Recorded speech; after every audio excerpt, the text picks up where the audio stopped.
were basically trying to attack and perpetuate the same lies, and it was atrocious. And people, the good thing about it is that people were basically framing this clip and sending it around the web to millions of people to see what the CNN was trying to do as a kind of basically propaganda against WikiLeaks.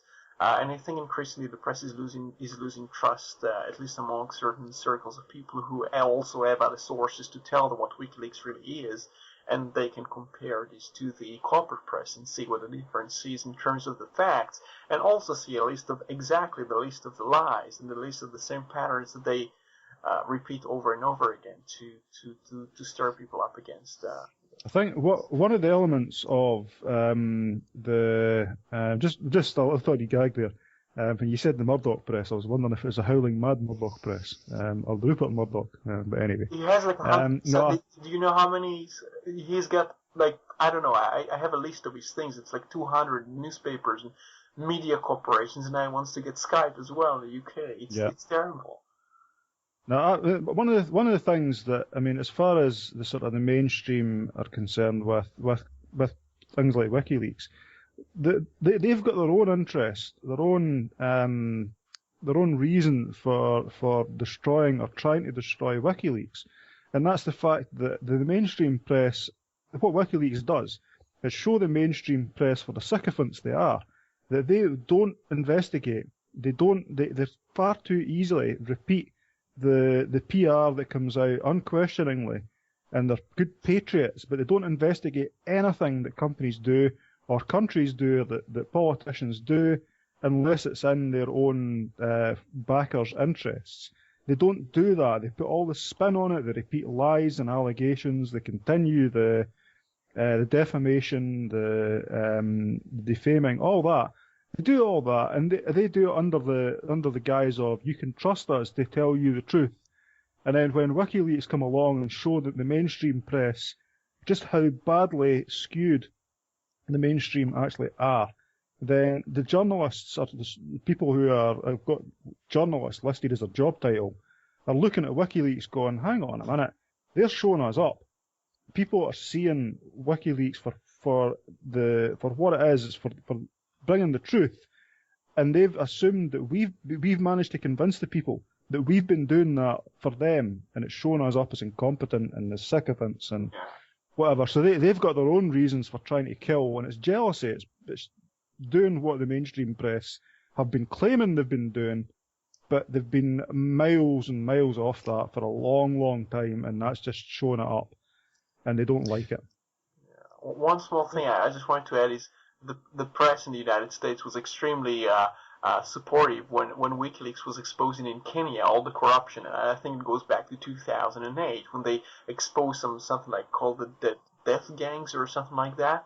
And also WikiLeaks had some contributors in Kenya, and these people were assassinated. So if anybody was losing lives because of the WikiLeaks, it wasn't people whom they exposed, it was the WikiLeaks volunteers themselves who were killed for the work that they were heroically doing. And now, of course, if WikiLeaks also exposed all kinds of scandals in the Cuban or Chinese or Iranian government, they would be commended. You know, Assange would be lined up for the Nobel Prize or something.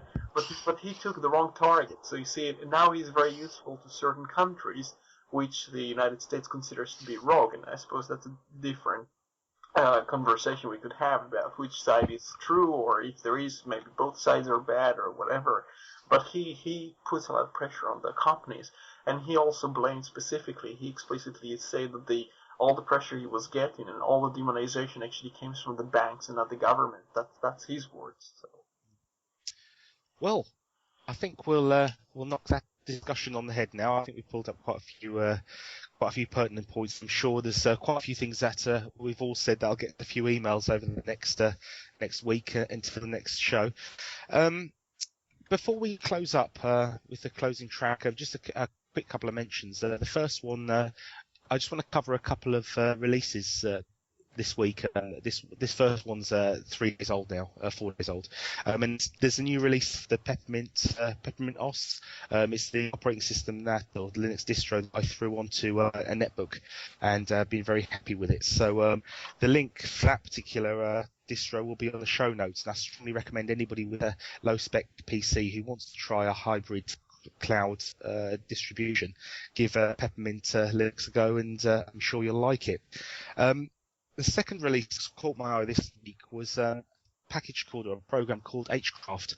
Now, anybody who had the Super Nintendo will be sort of have a tear in their eye when they see this. It's sort of like an F-Zero type racing game for Linux. Very, very good. Unfortunately, it's a pay-for title. It's not open source. There's a demo available, and again you can find it on the links. But it's another example of a native Linux title being released, native Linux game title being released. Very good game. Reminds me of F-Zero, a game I loved on the Super Nintendo. Graphics are very crisp, a very smooth game, and I've been enjoying it for the last couple of days in between my habit now of Gran Turismo on the PlayStation 3. So if you like gaming, check that out and have a little look.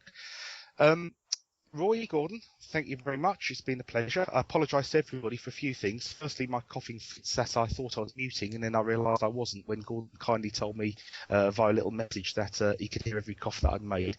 I apologise for being away from the mic for a few minutes, so I hope I wasn't too off topic when I came back. And I hope you stuck with us for the whole show.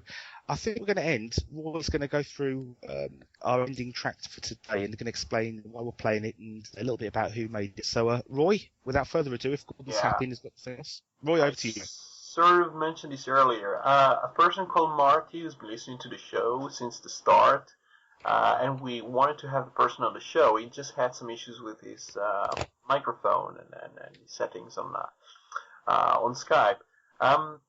He basically made a track for us. He considers it to be a promo of the show. It's about 3 minutes long, and we hope in some way to shorten or to take bits of that in the future and actually embed this as part of the show. So here's the full track. It's 3 minutes, and I hope you enjoy this. You can contact Martin. You can say good things to him if you like it, or put his contact details somewhere on my site.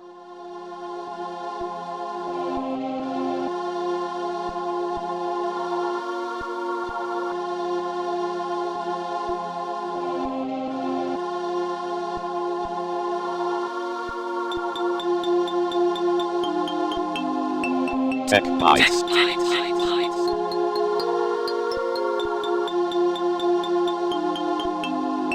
TechBytes.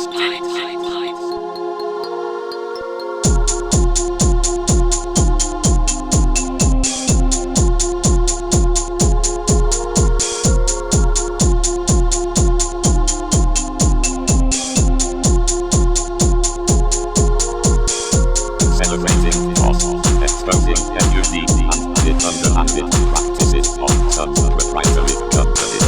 Celebrating awesome, exposing and unique and underhanded practices of some